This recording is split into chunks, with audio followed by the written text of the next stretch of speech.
नमस्कार दोस्तों, स्वागत है आपका भारतीय संविधान की इस बेहतरीन श्रृंखला में, जिसमें हम अब तक केशवानंद भारतीवाद, भारतीय संविधान की प्रस्तावना और अनुसूचियों के बारे में जान चुके हैं। आज हम जानेंगे विभिन्न देशों से लिए गए प्रावधान अर्थात भारतीय संविधान के स्रोतों के बारे में। दोस्तों, भारत का संविधान दुनिया का सबसे बड़ा लिखित संविधान है। दुनिया का सबसे बड़ा लिखित संविधान है क्योंकि हमारे संविधान में हमने विभिन्न देशों से कई प्रावधानों को लिया है। उनके जो महत्वपूर्ण प्रावधान थे, उनको हमने उनके संविधान से अध्ययन करके हमने वहाँ से लिया है। इसलिए कई बार भारतीय संविधान की आलोचना होती है और आलोचक कहते हैं कि भारतीय संविधान जो है, वो एक उधार का थैला है। हालाँकि इसका हम प्रत्युत्तर दे सकते हैं, पर हम पहले ये जानेंगे कि भारतीय संविधान में किन-किन देशों से क्या-क्या प्रावधान लिए गए हैं। इस टॉपिक से प्रत्येक परीक्षा में कुछ ना कुछ प्रश्न पूछा जाता है। बहुत आसान प्रश्न होता है। इस पूरे लेक्चर को देखने के बाद आप प्रत्येक प्रश्न का उत्तर कर पाएँगे।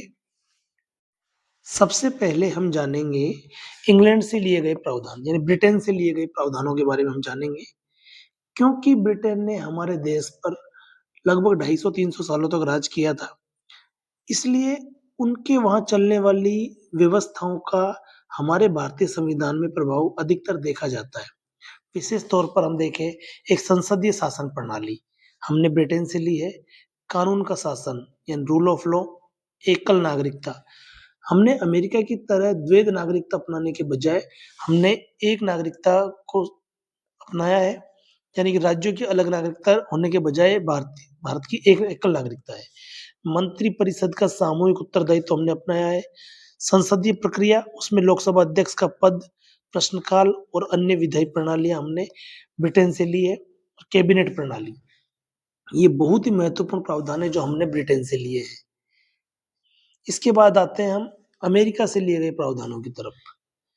तो सबसे महत्वपूर्ण देश उस समय के, एक ब्रिटेन, एक अमेरिका। अमेरिका से हमने बहुत ही महत्वपूर्ण प्रावधान लिए हैं। हम इनको याद रखने के लिए 2 चीज़ों पे विशेष गौर करेंगे।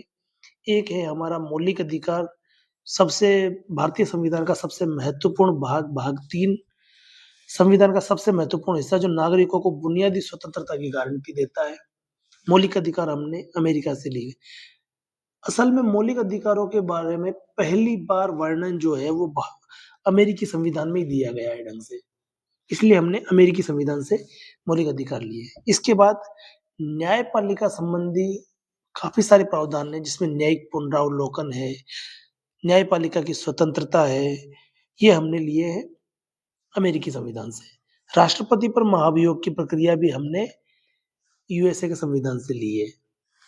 उपराष्ट्रपति का पद, ये भी हमने अमेरिका के संविधान से लिया है। और लिखित संविधान, जिस समय हम संविधान का निर्माण कर रहे थे, हमारी संविधान सभा संविधान निर्माण कर रही थी, उस समय हमारे सामने 2 महत्वपूर्ण संविधान थे। एक अमेरिका का लिखित संविधान और एक ब्रिटेन का अलिखित। एक संविधान सभा ने बैठ करके हमारे संविधान का निर्माण किया और हमने अमेरिका से लिखित संविधान की अवधारणा को लिया।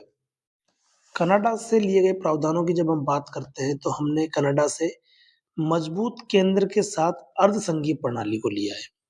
अवशिष्ट शक्तियां केंद्र के पास रखी गई है।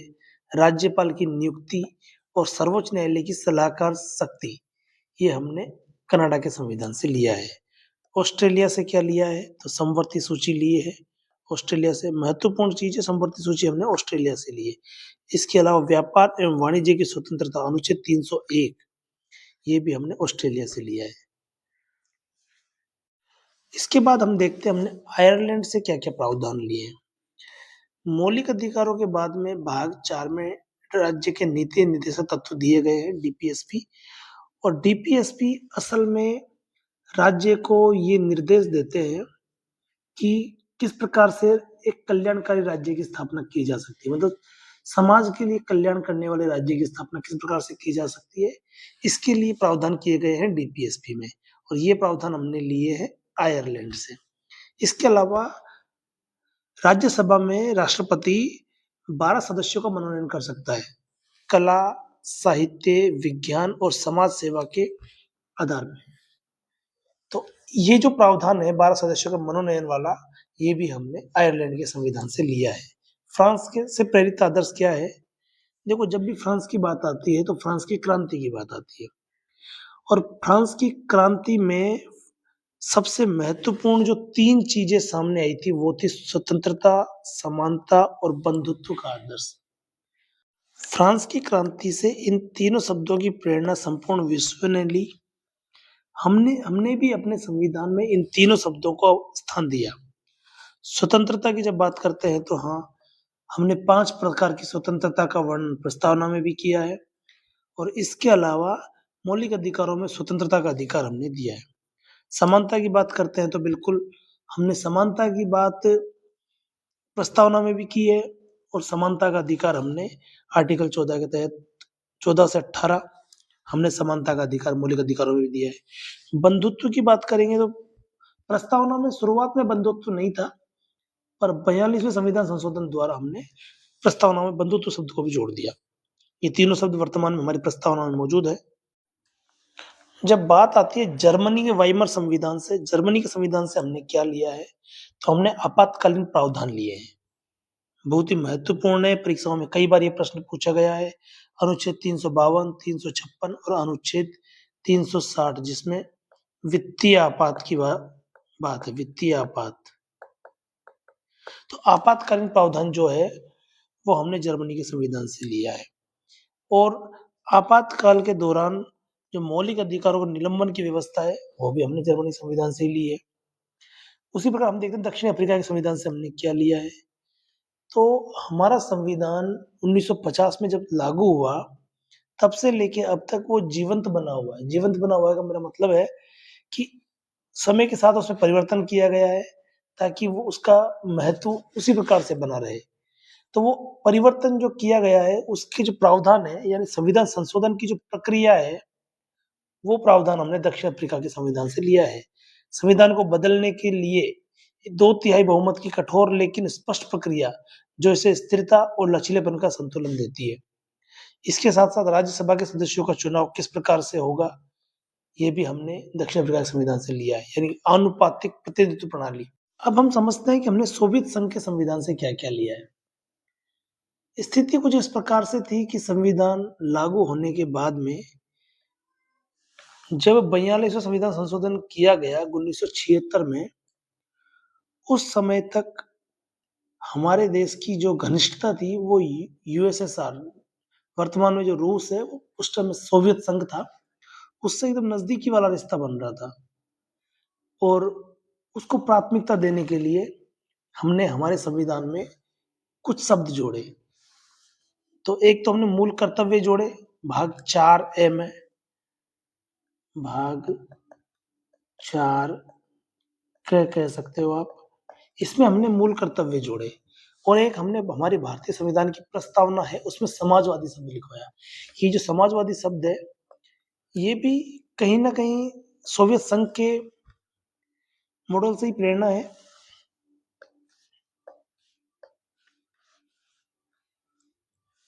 बाकी पंचवर्षीय योजनाओं का जो प्रावधान है, वो भी हमने सोवियत संघ से, इतना इम्पोर्टेंट नहीं है।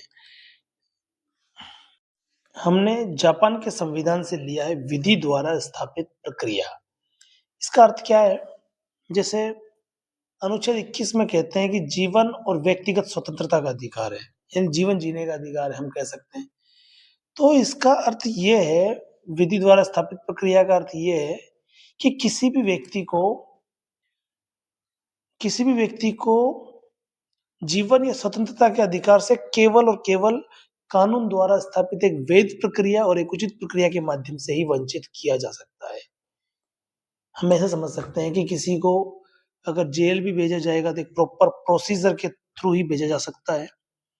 किसी को अगर फांसी भी दी जाएगी तो एक प्रॉपर नियम के अनुसार ही फांसी दी जा सकती है। यह है विधि द्वारा स्थापित प्रक्रिया, अर्थात जिस जिस प्रकार से विधि में लिखा गया है, उसी प्रकार से पालन करके, उसी प्रक्रिया का पालन करके अनुच्छेद 21 के अनुसार किसी भी व्यक्ति को उसके जीवन या स्वतंत्रता से वंचित किया जा सकता है। यह है विधि द्वारा स्थापित प्रक्रिया, और ये सब प्रावधान हमने जापान से लिया है। कुछ प्रावधान ऐसे हैं जो हमने 1935 के या इसके पहले के भारत शासन अधिनियम से भी लिए हैं। 1935 के तो हमने ऑलमोस्ट 2/3 पूरा संविधान ही वहाँ से ले लिया है। फिर भी कुछ संघीय ढांचे का प्रारूप है, राज्यपाल का पद है, न्यायपालिका की संरचना कैसी होगी वो, लोक सेवा आयोग है, ऐसे कुछ प्रावधान हमने 1935 के भारत शासन अधिनियम से भी लिए हैं। एक आलोचना है कि क्या भारतीय संविधान उधार का थैला है, तो हम कहते हैं कि नहीं।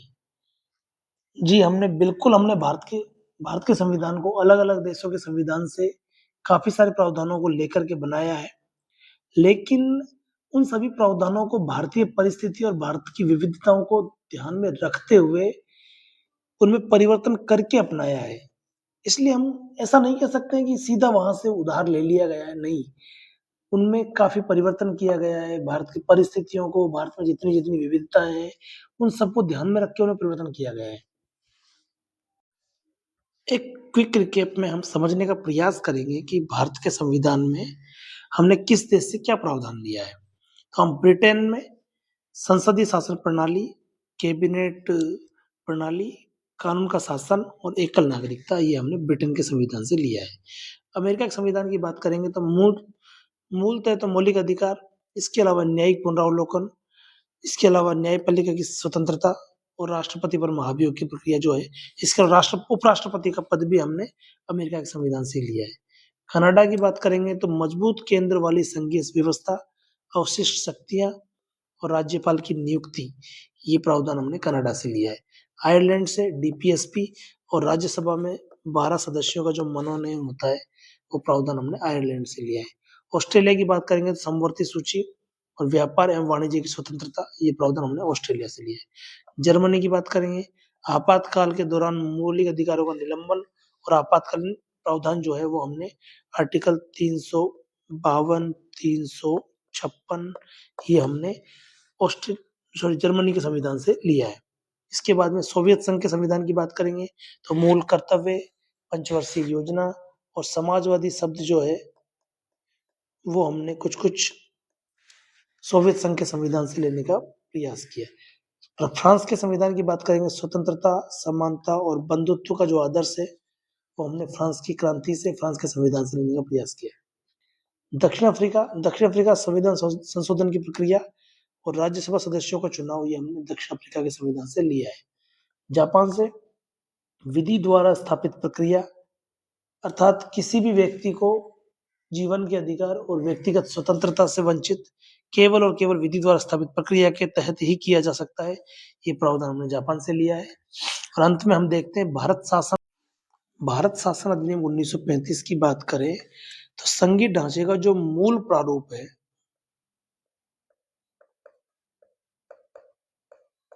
वो हमने इससे लिया है। न्यायपालिका की संरचना जो है वो हमने यहाँ से लिया है। संघ लोक सेवा आयोग, ये प्रावधान भी हमने भारत शासन अधिनियम 1935 से लिए हैं। दोस्तों, इसी के साथ हम इस वीडियो को समाप्त करते हैं और इस वीडियो को लाइक ज़रूर करें और अधिक से अधिक लोगों तक शेयर करें। बहुत बहुत धन्यवाद आपका और चैनल को सब्सक्राइब जरूर करें। धन्यवाद।